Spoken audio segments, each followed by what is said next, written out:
I've still got a very swelled tonsil. Because I'm not over it, but like I'm dosed up on 50 of diclofenac, so fucking hopefully that'll get me through. But I've just been recovering from a fucking flu as well all week after I got back from the snow. And then once I got over my flu, or it seemed like I was getting over it, I went to bed, woke up at 2 a.m. with a gigantic razor blade in my tonsil. Also it felt like. But yeah, how's your week been? Okay. You seem a bit down, dull. No, what it is I'm crashing from all the caffeine I've had today. Okay. I worked today and I've had about 4 coffees. Fair. That's good. Queen is just sucking it up and pushing through to get this fucking podcast on air. And into Not your really. holes. Not like you are. You're much stronger than me. That's all right. We all have our different fucking ailments and sufferings and whatever. I can't stop but looking at the cat. anyway, It's regardless, Pretzel's outside the window looking at us and wanting us to let her in. But then, Meowing. like, she won't come in. She'll just sit in the fucking window, half in, half out vibes. Yeah. So Why can't she decide? she can't decide. So Like, why? Does that one open right I've there? made a decision for her and it's out. And now she's she's backing just up. boots scooting along the windowsill, looking at me like, how dare you? funny. I am the queen of the Look universe. at her. She's trying to... What is she doing? What is that? She really didn't want to get down to even turn around, so she just backed up. Pretzel. Anyway, moving along. I got some gorgeous tourmaline stones delivered today. What colour are tourmaline? All kinds, pink, green, blue. But they're cabochons, so they're like rounded stones. Okay. They're very cute. They look like little lolly things. Ooh, nice. So I'm going to make some new pieces with that. Gorge. And I actually have melted down some old scrap metal that I had, both silver and gold. And I'm making some pendants with it. Nice. Yes, so they're in the works. Period. And then I will post some things. So you've had some orders. That's awesome. Yeah, Love I've actually it. been quite busy. That's in fucking that cool. sense. Oh, I'm so excited for you. Sort of. Gosh, I wish I felt more excited right now and I wasn't crashing. Yeah, but it is exciting, objectively. What else? Max leaves for America on Wednesday. Single girly It's just time. me and my cat. Woo! It's going to be so beautiful. And we're going to do Just the gonna be beach life thing, sleeping. right? Yes, we Yes. are. Good. I have not booked anything yet, but That's okay. yes, we shall be doing the Beechworth Ghost Tour. Mm-hmm. I'm excited. Yes, me too. We're going to try to stay somewhere that is Yeah. associated with the Beechworth Asylum, and hopefully we don't get haunted all night. Yeah, exactly. And the only thing keeping Olivia awake is my snoring. I've been exposed to that so many times. Yeah. Didn't you say something on my birthday getaway that I was making weird noises in my sleep? Yeah. What was I doing? Do you remember? I can't. Choking. Choking. Something. Not breathing properly. Asphyxiating peacefully Yeah, in my sleep. something. Yeah. Remember there was some moaning at one point. That's right. You said I was moaning. She It might have just wasted. been a peaceful sigh. Yeah, probably. Well, you're probably just like not feeling great because you're drunk and you're Yeah. not sleeping properly. Yeah, restless. Yeah, exactly. You were very restless. God, I hope the I am a bit of a restless me. sleeper in general. Like I'll be rolling around all night. Yeah, you're very active. And there's been a couple of times where I've ended up on the couch Really? by choice. Really? Yeah. And then I wake up and you're there in the morning and I'm none the wiser. Well, because it's usually really cold when you wake up on the couch in the morning. So you go back to bed for a bit to warm up. You're like, I'll take the rolling. Yeah. All right, well, what did I do? I went to the snow, took the kids to Mount Buller. We did 2 days worth of snowboarding. The kids got up on their boards by the end of it, and it snowed on day 2. It was very magical. Ruby Nice. did a fucking snow angel. We built a snowman. And yeah, it was a beautiful time, really. Not much to say. Any accidents? Yes, I did eat shit Crashes? a couple of times, but I was How wearing- much? A couple of times, not too No, much. but like how much shit did you eat? Well, like all of it. I got one on video. Do you You want to got see? bruises? Do you want to see? I did post it to a public platform, so I'll just find that for you here.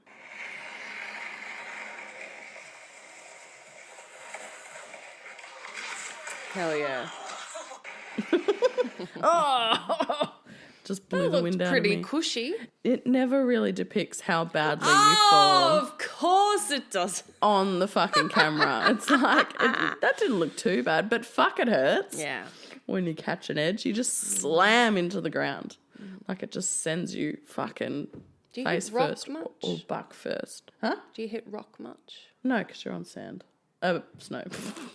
I'm just wondering You can how hit a tree. thin or thick the snow is in certain parts. Yeah, so sometimes if surely. it rained the day before and then it like freezes over, you'll have a very icy surface.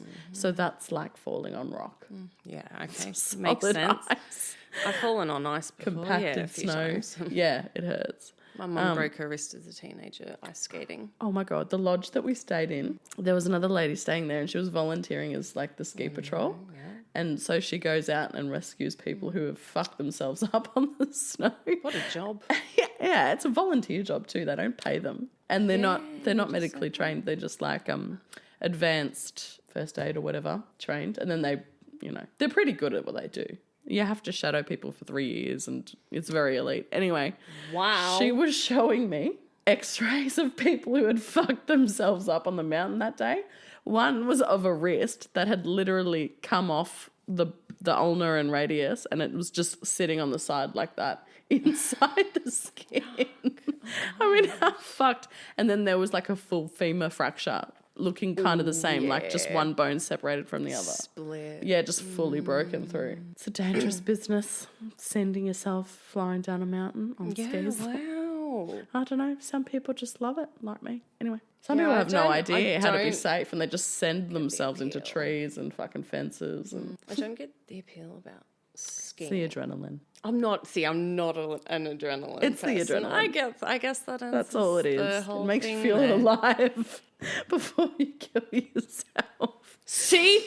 That is fucked up. Yeah, it's just I do like any not kind of understand that. Max adrenaline is like junkie that. seeking. It's like throwing yourself He's out like of an that aeroplane too. with a parachute. Oh, God. You know what he says all the time? We're watching a show or something and he's like, God, I just wish once before I die that I could just feel what it feels like to just be burnt alive or something, or just be like fucking stabbed 70 times. I want to experience like real pain. Like, how much can a human take? And I'm like, What? good for you. Wow. I don't have any desire like that. Yeah, I don't think... Yeah, I've never heard anyone say that. No, really? No. I've heard this. This is a common thing. Oh, okay. Burning alive.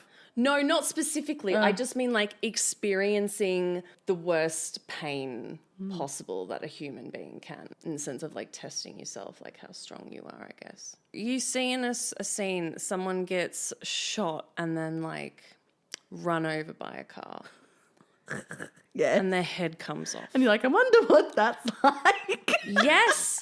And there is a part of me that goes, God, there's like a part of me that And wishes I could almost experience it's what because they that is always like. seem to handle it so well in Yeah, movies. right, and they always come out alive. Yeah, Even like, if their heads heads come off. rolling off and they're like, it's fine. They're still, Fucking their heart's fine. beating. Look, the blood's coming out. Yeah, it's like they get Still shot 10 pumping. times. Like the main character will get shot 10 Yeah. times and he's still fucking Still fighting with full walking. force. Yeah. in Like those Arnold action movies. Schwarzenegger. Yeah. It's so Bloody hell. unrealistic. Oh. That's why we think we can do things that we can't. Yeah, because you're of fucking probably film and right. television. Anyway. You're probably right. You see like monkeys in a tree, and don't you ever wish that you could be a monkey and like swing in the trees like that to experience what it could be like? Yes. I mean, when I was a kid and watched Tarzan, I definitely wanted to swing on vines. But not so much monkeys, but Tarzan was a vibe. Have you ever watched His body, yeah. I've watched his body. That's why you watched His it. body. Yeah. No, I was a kid and I liked Tarzan. It was a great movie. Oh, okay. Great soundtrack too, Phil Collins. Anyway, I digress.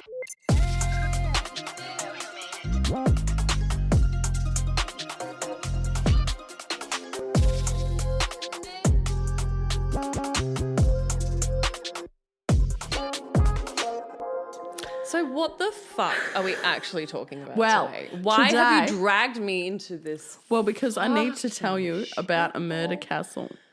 Okay. Yeah, she's like, all right, done. I like this This already. sounds Begin. interesting. Please. This is specifically about the first American serial killer, apparently. The first... American serial killer. Yeah.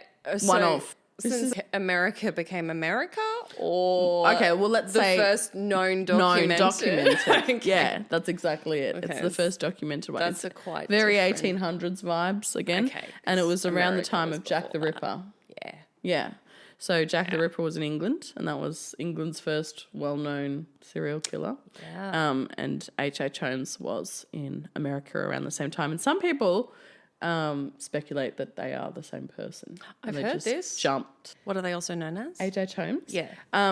Many aliases. Okay. But what was the one you just said? Jack the Ripper. Jack the Ripper. Yeah. It's speculated that H.H. Holmes could be Jack the Ripper. Jack the Ripper, it's like a huge, huge thing that no one knows who he is, and there's a lot of speculation. But I'd like to cover him because he was thought to be a surgeon because of the way that he disemboweled bodies. I've heard of this. Yes. But anyway, H.H. Holmes was a doctor as well, and that's why we're covering him. Okay. Mm-hmm. So H.H. Holmes was, in the 1800s, a all-around shitbag of a person. He lied a lot. He was said to have killed up to 28 people, but that was all that he confessed to. But it's rumoured to be well over 200. He was a compulsive liar, a scam artist, and an all-round piece of shit. So he murdered mostly for money. He wrote his own autobiography from prison in 1895. So I get some of the info from his autobiography, and then I've sleuthed the internet to put the pieces together because he lied. He just lied through his teeth. He was born in Gilmington, New Hampshire on May 16, 1861. His parents were Levi Mudgett and Theodate Price. His birth name was Herman Webster Mudgett, not H.H. Holmes. H.H. Holmes is an alias that he comes into later. Herman Webster Mudgett. Yes, such a scary name. According to Holmes, or Herman, his childhood was no different from any other country-bred boy and was well trained by loving and religious parents, his words. His father, Levi, was a house painter and his mother was a housewife, and they were strict disciplinarians, as anyone was back in the fucking 1800s. He was well trained. Well trained, yeah, not sure what that means. He was obedient. Yeah. Or else he'd get the shit kicked out of him, you know? The belts and the wooden spoon. Yeah. They were known to be very upright, God-fearing citizens, quiet, pleasant people to the neighbours and the townsfolk. His mother remembered him as a good child, very pretty and loving, but not everyone felt that way. People who knew him as a kid said he was a hard worker, generally polite, but too fond of money, and people claimed he would steal money a lot. Mm-hmm. He struggled to maintain friendships and didn't seem to hold any moral strongholds and couldn't stand in his own convictions, so he had no fucking morals. Yeah. He was arrogant, domineering, and a bit of a loner because of this. He also couldn't look anyone in the eye, and that was because he had, a cross-eyed disorder, strabismus, or whatever the fuck it's called. I think I said that wrong. I think it's hilarious for him because he was a cunt and everyone thought it was, even though it was a medical condition, people held it against him and said he would, he'd never look you in the eye. He's a shifty cunt. But he just physically could. Fuck yes. That is perfect. He deserved that, didn't he? Yeah.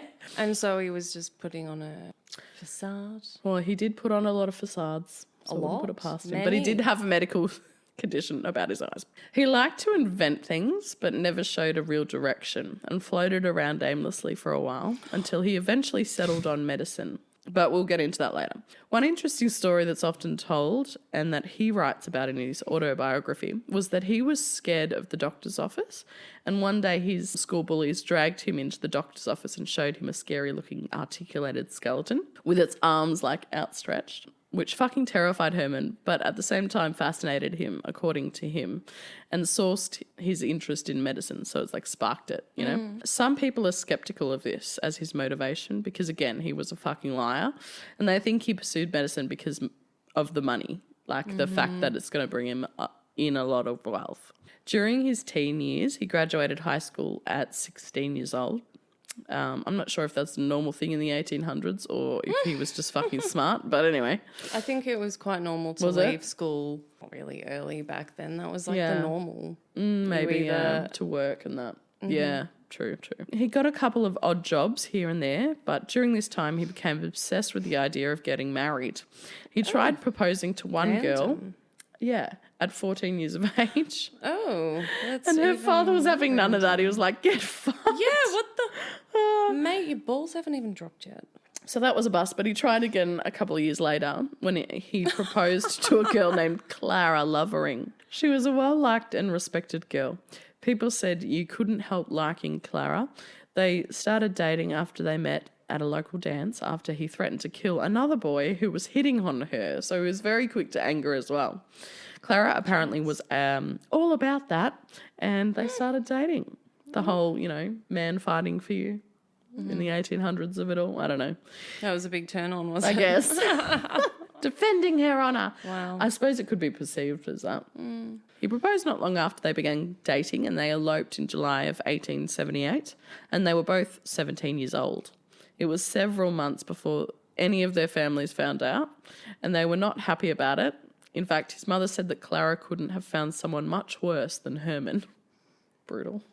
From his own mother. Mm-hmm. Clara's family were not pleased, obviously, but only because they weren't financially established. So they offered Herman a job as a clerk at a grocery store that Clara's family owned. So they put him up. They put him to work. During his time there, they learnt that if anyone complimented him on anything, it would inflate his ego tenfold, like a huge narcissist. A year and a half later, Clara and Herman had a son called Robert. Holmes left the store job because he wanted to rise up the ranks, and the store job didn't allow for that. So he just wanted to make a shit ton of money, and working in a clerk store didn't, allow that. He thought he was altogether too bright for the life of a country storekeeper. And that's a quote. So he's just full of himself. Yep. So he became obsessed with the idea of becoming a doctor and creating a patented medication so that he could make fuck tons of money. So he quit the general store and began studying with the local doctor who owned that skeleton. And the doctor was known as Dr. White. In 1891, he took a job teaching students at a local school while he studied. And in the spring of 1882, he left Gilmington for Burlington, Vermont, and started studying medicine at the University of Vermont. During this time, Clara basically just raised their son on her own, and a distance started growing between Clara and Herman. Very few peers remember Herman much from this period, but those who didn't love him. He stayed at a boarding home with a lady called Mrs. Brew. She said he was very self-conceited and flirted with women a lot during his time there, even though he was married. According to Mrs. Brew, when he was angry, he had a most vicious and uncontrollable temper. A fucking story from this time was that one of Herman's friends, Fred Ingalls, borrowed his mustache wax, and as a result, Herman beat the shit out of him. Wow. The Gilmington boy literally cleaned up the room with his companion, described Mrs. Brew. How dare you steal my mustache wax? I thought when you said mustache, I thought you were going to leave it at that. That he'd stolen an entire stick-on mustache. His friend stole his mustache wax to borrow, I think. Wow. And so he just beat the living shit out of him. And at this time, they had like bowler's hats and big fucking handlebar mustaches. So. Not a look. It's very 1800s. Yep. But anyway, I just found that hilarious. Herman was focused on getting through med school as quickly as possible at the cost of everything else in his life, including his wife and child, who were basically forgotten. Of all the subjects that he covered in med school, he was very interested in chemistry. Mrs. Bruce said he was always experimenting with chemicals in his room in the boarding house and quickly turned his room into a laboratory, much to the dismay of Mrs. Brew. Oh, my God. But this wasn't the darkest discovery in this room by Mrs. Brew. She was cleaning one day and discovered a smell coming from Herman's room. So never a good sign when there's a smell. So she went in there and swept under his bed, because that's where the smell was coming from, and discovered the body of a human baby less than a year old, stretched out on a board and dissected. Ew! Yeah. Like a rat. Yes. So what they would do in medical school, apparently, in the 1800s of it all. They would have to source their own cadavers in order to do dissection class. Okay. So what they would often do is grave rob. Yeah. So one would assume that he's grave robbed this child. Well, he did say that later. He took the body from dissection class so that he could do homework, basically. The 1800s of it all. Anyway, she confronted... Is that illegal to do? No, it was Grave robbing it was at the generally... time? So people frowned upon medical students because of this fact. Like, they would just fucking grave rob. I think it was very frowned upon, but I'm not sure if it was illegal. It could have been, but it was just something that they did because they had no money at the time and they were just trying to study medicine, you know? So weird. She confronted his roommate. He had a roommate as well with this baby under his bed. Anyway, Fred Ingalls, the guy that he beat the shit out of. And he said he brought the body in the room that they shared in the middle of the night and started dissecting it for studies. And he's just like, yeah, cool. Because he's also studying medicine. And he's like, yeah, that's what we do. Anyway. Soon after, in 1882, Herman left because he thought the university did not provide enough advantages for such a brilliant and promising young man.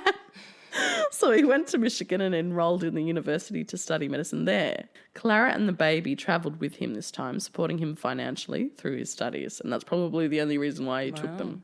Because Clara was supporting him. Her, yeah. Like, what? Jeez. Or rather, her family. Yeah. They lived in a boarding house, and the other boarders remembered Clara to be friendly and would do anything for Herman. They also reported seeing Clara getting around bruised from Herman belting her up from time to time. Such a piece of shit. Months before his graduation, Clara came to her senses and packed up her shit and her son and left. They remained married until he died, but they were never together after that. And I'm pretty sure she escaped being murdered because she left when she did. Because these other women would not be so lucky. Wow. So while in Michigan, he started to dissect more bodies, Ovi, because he was fascinated with anatomy. Just thinking about the medical schools. Yeah, very basic, I would assume. Why are they not providing some sort of cadaver? Because people would never donate their bodies. Why? Because it wasn't a thing back then. Reasons? Yes. Yeah. Okay. So then it has to have been illegal that they grave robbed. Yeah. And then so somehow they make it a requirement that you have to do that to be in medical school. Basically threatening you in a way, saying you have to perform an illegal thing if you want to pass this class so you can become a doctor in 1875. It might have been like a suggestion. It's like, if you really want to get good at this, you should cut up a dead body, but we're not going to tell you how or where or why. You know? It could be very competitive back then, you know?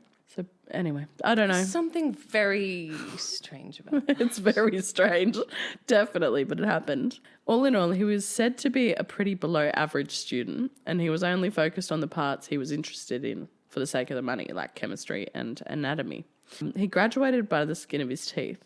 His classmates said he was distinctly dumb and that he was slow to grasp ideas and not ready at all in his reasoning. Harsh. I wonder what the entrance requirements into medical school were back then. It was just be a male. Man, penis, money. That's it. Yep. There was no testing, I'm assuming? I don't think so. No, there was no exams, there was no interviews, no GAMSA I don't or know, MCAT, but I could only imagine it would be basic. Yeah. This is funny. Another student said he smelled strange, and then he developed a nickname amongst his students. Do you want to know what it is? I want to guess, but Yeah, no. guess. Because he was smelly. Take a wild guess. We've talked about it on the podcast before. Starts with an S. Shite. Smegma. Oh! Imagine having a nickname. Wouldn't you just die if you heard that someone was calling you Smegma? Was that his actual... That was his nickname, yes. Yes, they called him Smegma because he stank. It's the 1800s. They used correct terminology. Yeah, they didn't just go, he smells like shit. Smegma. How cruel. So fucking cruel. It's funny though. Without Clara supporting him, Herman was forced to find a job, and so he worked as an assistant to an anatomy teacher at the university because he liked dissecting shit. This included preparing the bodies in the dissecting room. Herman graduated in the spring He's of so 1884 and he relocated to a place called Mowers Forks in upstate New York, where he opened a small tree nursery, which wasn't profitable, so he quickly abandoned it. He probably didn't have a green thumb, you know. He is a random person. He's fully random. He also in this time hired a woman called Minnie Everett to teach him French. She shortly terminated this relationship and said there is something lurking in that man's character that time will reveal. Like she clocked it from a mile away. I don't know. It's foreshadowing. Yeah, she said, I don't like him and I fully believe he will commit murder one day. That's crazy, right? She caught a vibe. She can tell the future. That's amazing. She probably is a psychic. And she just didn't know because it was the 1800s. Or just a really good judge of character. Holmes petitioned the local school to put him in and he got a job there in charge of a primary school. So basically being the principal. Random. He stayed there for a bit, saved some money, then opened his own medical practice. So he had graduated medical school by this time. Somehow. He then performed his first medical con. A smallpox scare broke out and the medical community was encouraging people to get vaccinated. And somehow Herman got his hands on a bunch of vaccines. So he loaded them up in a wagon and went door to door presenting himself as someone from the Board of Health and said that it was mandatory to get the vaccine. And he charged them 25 cents each. Oh, which was a lot back in the day. wow. You know? Scam I know. artiste. It's very reminiscent of the pandemic. Except, you know. Wow. I mean, it's not the worst thing because there was an actual outbreak and he's just vaccinating people. But to say it's mandatory is not very ethical and charging them as well. Like, Yeah. Smart. and where did he get the vaccine? Like, did he steal it? I don't know. Right? Or was it a fake vaccine? It could have been. I wouldn't put it past him. At the time, no one questioned his authority or asked for his credentials, and he made a killing doing it. Back in his medical office, he set up a lab so he could start working on a patented medication that he could make money off. He developed a few concoctions, but people refused to try it because they thought he was a fucking weirdo and didn't trust him. Fair enough. Maybe because he would never look people in the eye. That's my theory. Animal testing wasn't a thing back then, was it? Not sure. There were rumours of Holmes being inappropriate with women during this time in New York, and that would continue throughout his life. And on several occasions, he was known to treat out-of-town women for what was called organic troubles, quote unquote. Don't know what that is. I don't know what organic troubles is. Yeah. There were rumours that these women were treated and then disappeared. They were never followed up on because these women were from houses of ill repute. It's like prostitutes and people like that. And so they were treated as less dead, which means people don't give a fuck if you go missing. It's like you just never existed. Yeah, almost. they don't search for you. There was one particular woman called Ellen who Herman was quoted as paying violent attention to. So, like, he stalked her, harassed her. She was said to have left town and was never seen again. People have speculated that she met a sinister end at the hands of Herman and was one of his first victims. Despite referring to him as a hard worker and generally normalish man, residents always found something off-putting about Herman. So the women of the town would talk about strange encounters with him and unwanted advances, and the men would talk about a growing trend of him ignoring debts, making false promises to pay for shit and then just not paying for it. Like, he was a shifty prick. When he was confronted about his debts, he would either fly into a rage or he would cry about it and, like, completely throw them off because men in the 1800s did not cry. Like, that was not a thing. Like, you would consider such a weakling if you fucking cried. So he wasn't afraid of... He just stood there, cried and promised he would change or whatever. Like, so just throw them off. Manipulation? So manipulative, yeah. That's exactly what it is. These debts and failing to pay led him to develop a nasty habit of scamming people to pay his debts. At one point, he produced a letter from Wilmington claiming his uncle had died and left him a substantial debt. There was a zero uncle and zero fortune, but he used it to, stave off people wanting their money, Before leaving the New York town, he was involved in a scheme to pay off his debts. A veteran in the town who was dealing with an unknown illness involving a shuddering cough and lots of pain in his lungs was told by many doctors in the town that he had malaria, but the veteran was convinced that he had a bullet lodged in his lung between his ribs after being shot in the war. Wow. He was terminal and didn't care about himself either way, but he needed his family supported, and the only way to do that was to prove that he was injured in the war and died as a result, so they could get a pension. So for that reason, he asked Herman's landlord, which was his friend, Edward Steele, to be present for his autopsy to determine if there was a bullet in there and to vouch for him. But when the autopsy occurred, for some reason, Edward was unavails, and so the death was labelled as malaria. So naturally, Edward felt horrible, so he asked Herman, who was living with him at the time, to do a second autopsy with him, and Herman agreed. At the end of it, Herman said that, yes, there is evidence that there is a bullet in his lungs, but I will only provide that evidence if you pay my rent in full. He wouldn't do a good deed. And because he was months behind in rent, he was like, just like, erase that debt, please. God. And technically he has nothing to lose. Yeah. Edward basically told him to go fuck himself and looked for another way to get the veteran's family their pension. And apparently he did, but I don't know how he did that. But because he refused, Herman took the actual ribs from the patient and the bullet and left town. Just fucking took it with him. Such a weirdo. As a souvenir? Or... Yeah, must have. Yeah, because he's a fucking psycho. Holmes then returned to New Hampshire and tried to take custody of his son Robert for some fucking reason. Oh, he had a son. Yeah, I forgot about Clara. that. Yeah, I forgot about that. Okay. He abandoned them, remember? Yeah. And then she left him because he beat the shit out of her. Yeah. Clara ended up taking her son to her father's house and refused to hand him over, and so Herman left the state. Such a random stop, but you figure out why he did this later. He then boarded a train for Pennsylvania. He left his name behind because of the debts and renamed himself as Henry Howard Holmes, a.k.a. H.H. Holmes. Mm-hmm. So he renamed himself because of all the debt. Yeah. He arrived in Norristown, Pennsylvania in the fall of 1885. He found work in a psychiatric hospital in Norristown. And in his autobiography, he said it was a very troubling experience for him. And after a few months, he abandoned that job and found a position in a pharmacy. Oh, much more to his taste. Yes. After a few months, a boy died. After a few months, a boy died after he prescribed him some medication, which absolutely ruined his reputation in Pennsylvania. And so he again left town.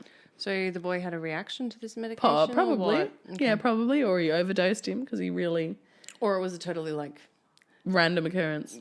Or just like, I mean, a totally inappropriate medication for what was actually going on. Could have been all of that. Yeah. And then some. So he actually died of the problem he because died. it wasn't being fixed. Or, yeah, exactly. He left Philadelphia after the dead boy incident in the spring of 1886, and he eventually settled in Inglewood. After the dead boy incident? Yes. He eventually settled in Inglewood on the south side of Chicago. Why are you saying it's Chicago. so Australian? No, I'm saying in a Boston accent. I think like no American would agree with you. Maybe I'm failing. Probs. It's like how they try and do an Australian accent. Clear. My dingo ate a baby. Baby. I mean, my dingo ate a baby. Naughty boy. I meant a dingo ate my baby. We know what you meant. Not the other way around. Anyway, put a shrimp on the baby. Mm-hmm. So anyway, goes both ways. Anyway, so Chicago is where the murder house was fucking built. Okay, so this is where shit really fucking kicked off. Oh, by the way. So he's moved there. Yeah, this is going to be a multiple parter, by the way. Great. Sorry. Yeah. In advance. He then got over the idea of trying to work because apparently he was shit at it and he decided to just scam people for money going forward. There was a random rumour that he contacted an old friend from uni who was also struggling financially. Their plan was to get a friend who would up their life insurance to $40,000. And he would do this by telling the insurance company that he had dealt with some sort of life-altering experience that led him to feel like he needed to up his life insurance for the sake of his family. He would then send his wife and kid away into hiding and then fake confess to the insurance company via letter that in an alcohol-induced frenzy, he accidentally fucking killed them both and dismembered and pickled their bodies. And then he killed himself. So, like, in the letter, he claimed that he then killed himself too. So he's like, I killed my family and I'm about to kill myself, so bye. Then the money was supposed to go to his friends, i.e. Holmes and another fucking accomplice. And they would each split it all up and the guy would go into hiding with his family and with the money. So that was the plan. Wow, what a fucking... It's very elaborate. Foolproof plan. I know. The only issue with this plan was that they had to produce 3 dead bodies. Is that an issue? Yeah, yeah. In order for the insurance companies to pay up. They said they pickled and dismembered the body of the family members, the mum and the kid. So they didn't have to produce the bodies, but that blew up in their face, obviously, because they was like, nah, fuck that, give us the pickles. Like, you know. Why did they pickle them specifically? Pickle, marinate, dry rub? What the fuck? That did not sound good at all. But why pickle? I don't know, Zah. So the only issue was that they had to produce these dead bodies. Yes. They said they pickled and dismembered so Fucking big that, issue. you know, it blew up in their face. Yeah. You would think that that would be the end of it, but Holmes is nothing but persistent. Through his work as a doctor, he knew he could purchase bodies from the med school, anatomy rooms. He was able to buy 2 adult bodies, which he put into barrels, which he stored in the hotel room. I can imagine he was trying to pickle them. So they have the option of buying the bodies? Yeah, probably from people that they, like, sourced from grave robberies. Okay, I was going to say, but they're choosing to grave rob instead. Because it's a free? Okay. Yeah. He then found out that the insurance companies, even in the 1800s, really thoroughly look into things like this to prevent fraud. So he chickened out of the whole plan and instead buried these bodies in the basement of his Chicago murder house. Chicago murder house. Yeah. Now, if this story has seemed far-fetched, it is because people likely think he made it up in his autobiography to explain why there was multiple bodies buried in the basement of his Chicago home. So it's like, why are there bodies in your fucking basement? Oh, it's because I purchased them because I was trying to do a scam. It's like a lesser of the 2 evils. This man has an explanation for He's everything. a nutter, and he surely does. He absolutely does. Explanation for everything. And he doesn't care if it sounds totally like, you know, fucking made up. That's it. Right, so the Chicago home, I just like how that sounds in my mouth and I will continue to say it that way. So he's in Chicago now and he somehow passed an exam to become a pharmacist while he was there. He ended This up... guy... Yeah, I know. I'm sorry, nothing but this guy resourceful. is everything and nothing everything at the same time. Completely. He is fucking everything at the same time. Mic drop. He's just gone, I'm going to be this, I'm going to do this, I'm going to open a clinic. I'm going to do I'm everything going to I go can do this. to make money. These days, you need to do a 3 to 7 year university degree I to know. get a $27 an hour paying job as a starter. In those On a days, fucking 2-year probationary period. there's Like, what that the Boston fuck? accent. Anyway, he ended up finding work at Holton Drugs, which was owned by an elderly woman and her husband named Mr. and Mrs. Holton. There are drug manufacturers in this time then. Yes. Interesting. Yes. Okay. Yeah, they had laudanum and morphine and things like that. Yeah. So what was my point I made earlier? Because Drug testing. They're not testing. No. What, did they test any of this shit on animals not. ever? Probably not. Before they they just made administered it to and humans? Nah. Okay. That's a good question. Don't That's know what if you know. Yeah, that's what Fucking I'm put it wondering. in the comments. I'm not sure. Yeah, because obviously they're manufacturing drugs. They must have a way to understand how they work. Yeah. Oh, I'm And sure their there was like a efficiency, basic understanding. right? Yeah. Okay. Yeah. Okay, Like so they it's a had bit more vaccines advanced than and I stuff. thought. Yeah, they had vaccines and Yes, shit. some So she yeah. explained to Holmes that the pharmacy belonged to her ailing husband, but because he was so unwell, she was running the pharmacy by herself at this time. She was also elderly, and Holmes told her that he was a doctor of pharmacy, and he offered to help and transform it into a thriving business. So not long after that, Holmes took over the pharmacy, the running of it, and consequently Mr. Moulton died, probably from his ailments or because Assistance. he was murdered. Yeah. Holmes then offered to buy the pharmacy off her after he died and allow her to live in the pharmacy upstairs just to take all the pressure off her and so she could live out her days with a bit of money. Oh, how You know, how kind. She agreed, and he bought the pharmacy and rebranded the entire thing to H.H. Holmes Pharmacy. Original. People would still come in and ask about Mrs. Holton, and every time he would say, she went on a trip to California. but she never returned from California. People speculate that Mrs. Holton was his first victim, but it was never proven, as well as the other lady. All we know is she went missing and she was never found, and that happened a lot with people associated with him. Like that guy who was taxiing all those elderly women to the hospital and they were never coming back from their check-up appointments. Yep, strange. So the pharmacy was running pretty smoothly with Holmes at the helm, which is a surprise. He decided he wanted to remarry because he was getting, comfortable, even though he was still married to Clara.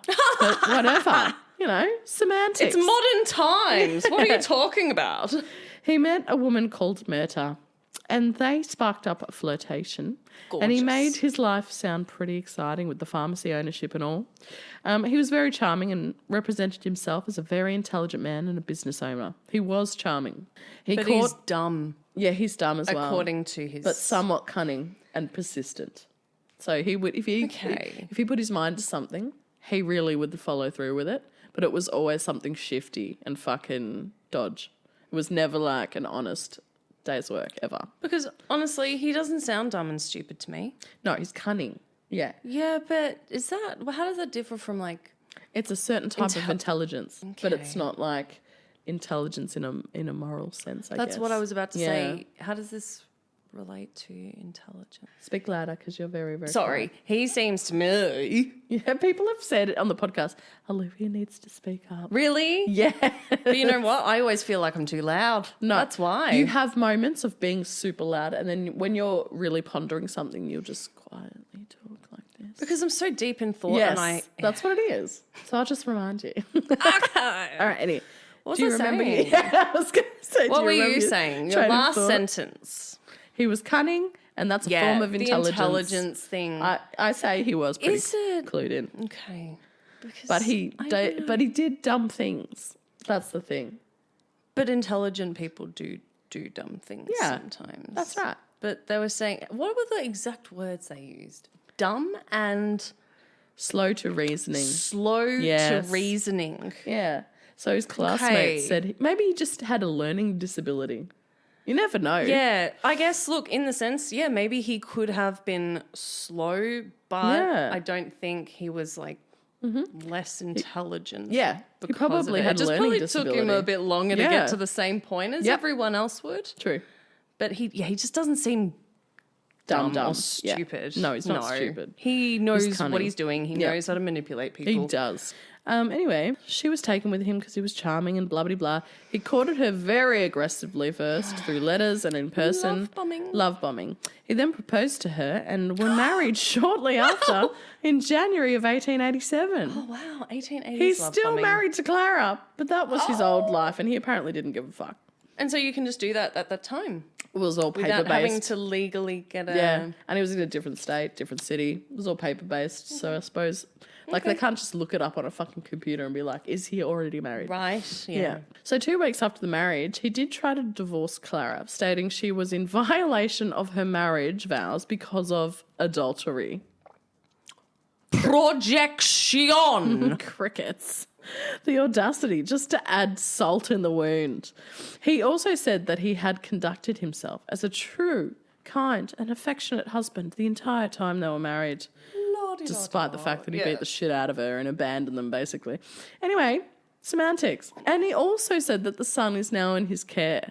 So that was the reason for the visit that time where he tried to take the kid, I guess, just for strategy to divorce her. Maybe that's why he tried to get custody earlier. Anyway, the fact that he is lying through his teeth on paper is so dumb and weird. He never followed up on this petition, and so it just lapsed and was dismissed by the court. So he just continued on being married to Clara and married other women at the same time. Holmes's relationship to Myrta started off well, and she helped him with the pharmacy. She did note that he was very driven to earn money and that his main focus was, to a fault, wealth. In the spring of that year, Myrta fell pregnant with their first child, and so she had to rest now and couldn't help anymore. And so she was separated from Holmes a lot because his focus was work and not her. Her parents moved closer to her so they could help, and she moved in with them and gave birth to their daughter, Lucy. Murder's parents were very suspicious of Holmes, obviously. Holmes never visited them after the birth of Lucy, so he's never there. But he eventually won them over because when he was there, he would shower them with gifts and excuses about his long absences because he was a very important and busy gentleman. So now that he is settled and earning money from the pharmacy and married, he started to think about building the infamous murder castle. It's so weird that this was even real. New buildings were popping up all over the city, and Holmes had been eyeing an empty lot that was across from the pharmacy. He eventually bought it in 1888 and put the deed under the name H.S. Campbell. And when I say bought, I mean he got a fuck ton of loans to purchase the property and never paid them. He got a shit ton of creditors. Anyway, this is when Holmes committed his first murder that he would actually admit to in his confession.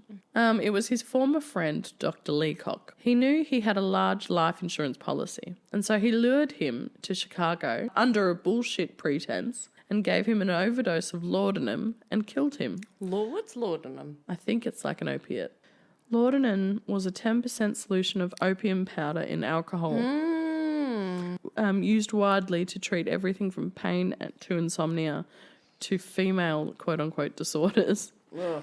It was even used to quiet crying babies. Wow. God damn. It's just basically heroin in a liquid form. Yeah, that's opium. Yep. So there you go. That is what laudanum is. After his murder, he took the body to Michigan, back to Dr. Leacock's home, to make it look like he died in his own house. And then, somehow, Holmes collected the $40,000 from his life insurance policy. So he followed through it on that theoretical life insurance scheme. And apparently, Dr. Leacock was one of the friends in on the original scheme. So he just switched it all around, just did it to his fucking friend. Yeah. Isn't that wild? Closest to him was probably easiest. Yeah. Yeah, maybe. He the knew depravity of it all. Yeah. In his confession, in his autobiography, he said about the murder, quote, "Like the man-eating tiger in the tropical jungle, I roamed about the world seeking whom I could destroy." End quote. Fucking evil bastard. So this murder sparked the idea of the murder castle. He was like, you know what? This worked out for me. I murdered someone, didn't get caught. I got 40 grand out of it. He envisioned a massive 3-floor building. The first floor would have retail shops, jewelry shops, clothing stores. Jesus. It would be to generate income. World. Yeah, its purpose was to generate income and allow him to employ as many women as possible that he could then murder. I see where this is going. Yeah. The second floor would be apartments for rent, and he would have a penthouse for himself in the giant corner on the second floor. There was a lot of macabre details about this building hidden in the bones of the building. He wanted a giant chute that extended from one of the apartment buildings on the second floor all the way to a secret chamber in the basement that would be sealed off. Creepy. Then he also wanted a large room in his apartment that was like an airtight vault with iron walls and could be sealed off from the outside. Oh, I wonder what that could be for. Imprisoning people, killing people. He also wanted gas jets throughout the entire building that would be controlled only from his personal office to just gas people to death. What gas? Don't know. He also wanted a large basement with secret storage chambers. Oh, he wanted this and he wanted that. He just wants fucking everything, doesn't he? And he got it. Fucking Isn't that fucked? So in order to get this Jesus. past the blueprint stage, he knew it would draw suspicious from any architect if he had a fucking murder chamber in the house. So he drew up the blueprints himself. So, resourceful. Even though he put together the blueprints, he developed a plan to get the building built without the workers asking too many questions as well. I was about to say, doesn't have to. He still has to give these blueprints to someone else, and they're still gonna build the thing. I don't know. Did they do that back in the day? Yeah, I guess so. We don't know anything. Yeah, the plan was to constantly change the architects and builders and labourers after every section was completed, and he would also not pay the person for the work they did. There was not very many protections for labourers in that time, and people were so desperate for work at that time that they really didn't ask too many questions, or they couldn't really do anything because most labourers were immigrants. There was one big company providing the materials for the building, and it was called Etna Iron and Steel. And they attempted to sue Holmes for not paying for the materials. And so he just put the deed of the building in his mother-in-law's name, Murder's mum, for some reason, and was like, that's not my building. Don't talk to me. He then got a lawyer called Edward Marr, who was good at pushing off creditors on his behalf, and so that staved them away for a bit. Yeah. But so he would get labourers in, like build the basement or whatever, and then tell them to fuck off. Then he would get a whole new bunch of labourers in, build the murder chambers and shit, and then tell them to fuck off before he told them what they were for or all that sort of stuff. I see. It's crazy, right? So bit by bit, he just built it with different people. The construction of the Myrtle Castle began in the summer of 1889. Before the foundation had been completed, he was already ready to get his murder thing happening. There was a bricklayer named Bowman, and he said that one day Holmes approached him and pointed down to the basement. He said, "See that man down there? That's my brother-in-law, and he's got no love for me, and I for him. If you drop a stone on his head, I will give you $50. Wow. It's just crazy and sadistic. Bowman quit and never returned to the job. Wow. Good choice, Bowman. Later on that year, Holmes met a carpenter called Benjamin Pitezel. He became an assistant of sorts to Holmes. Pitezel had a history of petty crimes and misdemeanours and was one day arrested for writing bad cheques. Holmes bailed him out with, what do you know? A bad cheque. Oh, my. So poetic. Crimes being fixed with crimes. I know. Pitezel never returned to court, and so now he was kind of an outlaw and on the run, but he still worked for Holmes. The entire construction of the building took just under 2 years. He moved Myrta and her parents into the penthouse of the second-floor building.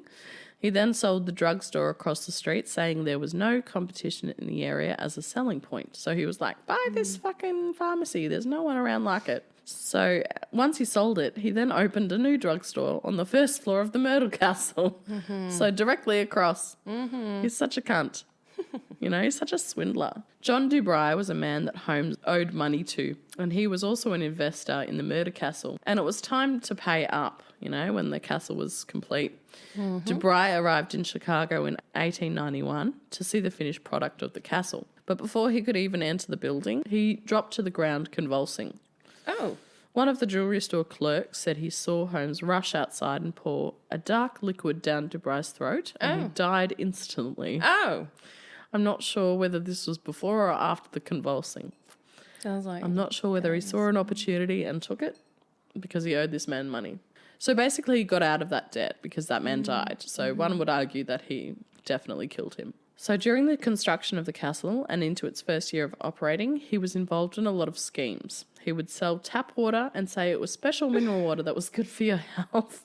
I feel like people are still doing that. I do. He would scam widows out of their pensions, but the main thing he committed to was this murder-for-profit idea that he had for the castle. So he approached a woman who did his laundry and said, I'll pay you $6,000 to take out a life insurance policy in the amount of $10,000. He said, after you die, I will make $4,000. And in the meantime, you can just have $6,000 to spend on whatever you want. Because she was like, yeah, that sounds fucking good. Like, I'm just a laundress. I've never seen $6,000 and never will again in my life. Right. So she initially agreed. He then apparently leaned into her and said, don't be afraid of me.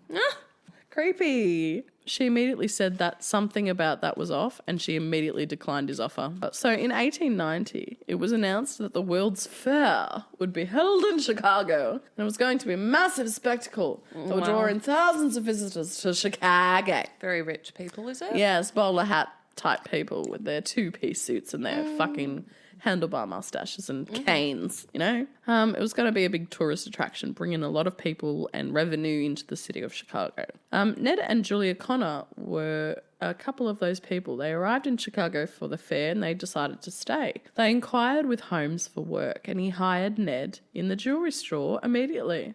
And they rented a home in the apartment upstairs on the second floor. Julia went to work in the pharmacy with Holmes, and then shortly after, Julia's sister Gertrude came to Chicago and he offered her employ as well. Soon, Ned kept noticing Holmes's strange behaviour toward Julie and Gertrude, just overly friendly and slightly creepy. On one occasion, he showed Ned the soundproof vault in his apartment. He invited Ned inside and closed the door and showed him just how soundproof it was and secure. He let him out. He just put him in there to make the point, to show Ned that he could do this to him at any time. Oh my God. Meanwhile, he's paying a lot of attention to Julia, and she seemed to like it. Ned was very creeped out by Holmes and told Julia that they were going to leave, but Julie didn't want to by this time. Holmes offered out of nowhere to sell Ned the pharmacy to sort of convince him to stay. And he agreed, thinking it will improve things with him and Julia to own a business, all of that stuff. But unfortunately, Holmes sold it to him knowing he hadn't paid a dime to any of his creditors. And so now Holmes' debts were Ned's debts and not his. What a sack of shit. Julia gave birth to a daughter called Pearl amongst their time there, and things got very bad between Ned and Julia because of Holmes's interference and their newfound debt. By this time, Julia was engaged in a full-blown affair with Holmes. Just remember, he's twice married, and now he's having a full-blown affair with a random married woman in front of her husband, no less. So Ned decided to abandon the business, and Julia, and the baby. So by the fall, Holmes had moved Myrta and Lucy, his wife and child, to a house several miles away so he could continue his affair with Julia in the house. He promised marriage to Julia and love-bombed her constantly during the courting phase before Ned moved out. But when Ned left Chicago, he lost interest in her and started to distance himself, as per his MO. So Julia, who was enamoured with him, told him in late November of 1891 that she was pregnant, and now he has to marry her. Holmes agreed on one condition, that she gets an abortion, that he performs. Dun, dun, dun. Macabre. Ew. Julie was so enamoured with him that she reluctantly agreed, and several weeks later, he put her on an operating room table in one of the empty second-floor apartments. He then poured chloroform onto a rag and put it onto her mouth and nose and held it there and continued to pour the chloroform on her face until she died. Yeah. Didn't expect that. No, this is in his confession. So he eventually confesses to in detail about murders. All the early disappearances and stuff is kind of like, did he do it? Did he not? But, in the 28 murders that he confessed to, he confessed in detail. Yeah. He then walked into Pearl's bedroom, the baby, and did exactly the same to her. Fucking baby. He got rid of Julia's body by bringing one of his friends, Charles Chappell, who was a trained articulator, which is a person trained in stripping the flesh off human bodies in preparation for medical instrumentation or instruction. Wow. He asked no questions when Holmes invited him to the castle where Julia's body was and offered him $36 to clean the body down to the skeleton and articulate it so that Holmes could then sell the skeleton to a medical college in Chicago.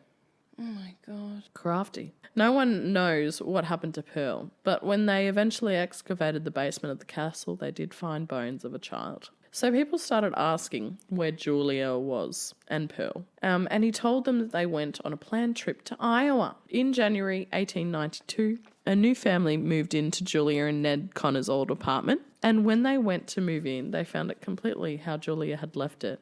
Clothes everywhere, as though they had just walked out one day and never returned, which is kind of what happened. But he didn't even bother to clean up the apartment or anything. He's such a fucking weirdo. So in 1892, Benjamin Pitezel, his accomplice, basically now, travelled to Illinois to get treatment for alcoholism because he was a massive drinker apparently. And while he was there, he met a young woman called Emmeline Segrand, and he was taken by her beauty, and he knew Holmes loved beautiful women. And so he went back to Holmes and described her beauty to him. So Holmes decided to write to her and offer her work as an assistant at twice the salary she was getting where she was. When she accepted and moved to Chicago, Holmes obviously showered her with attention and she was very taken with him. It wasn't long until Holmes manipulated Emmeline into a relationship with him. Just a reminder, he's still married to Clara with a child called Robert, and he's also married to Myrta with a child called Lucy, and he just murdered his fucking love interest and her child Pearl and his unborn baby. And now he's having a fling with Emmeline. So, are we seeing a pattern? In the winter of 1892, Emmeline told several people she would return to Illinois to visit her parents a few weeks before Christmas. It was becoming obvious to others that her feeling was changing towards home. I think she was clicking on a bit quicker that he was a weirdo. Like he had done something to her or scared her or something. Several days passed and no one from her parents' hometown had seen her or heard from her when she was said to go and see them. When people asked about her to Holmes, he simply said she'd gone away to get married. So the next day, Holmes was seen carrying a heavy trunk out of the castle and loading it onto a wagon. Holmes then left Chicago to visit Murder and do his own thing. But a few weeks later, Emmeline's trunk arrived at her parents' house containing all of her shit. That was the last time their family ever heard of her or anything like that. But in his confession, he claimed he lured Emmeline into the vault and closed her in there to suffer the tortures of a slow and lingering death.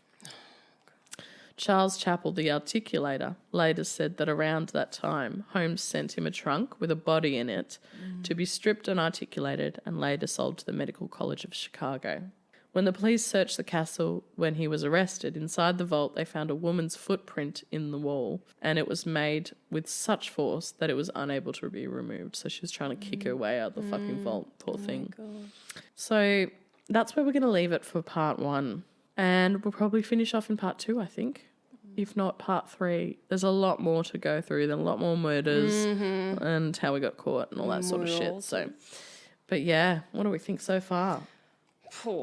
Downright dirty scoundrel. I like it, yeah. It's interesting, yeah. We learn more about the details of the fucking murder castle and all the different rooms and stuff. And he also builds like a 3rd level as well. So it's very interesting.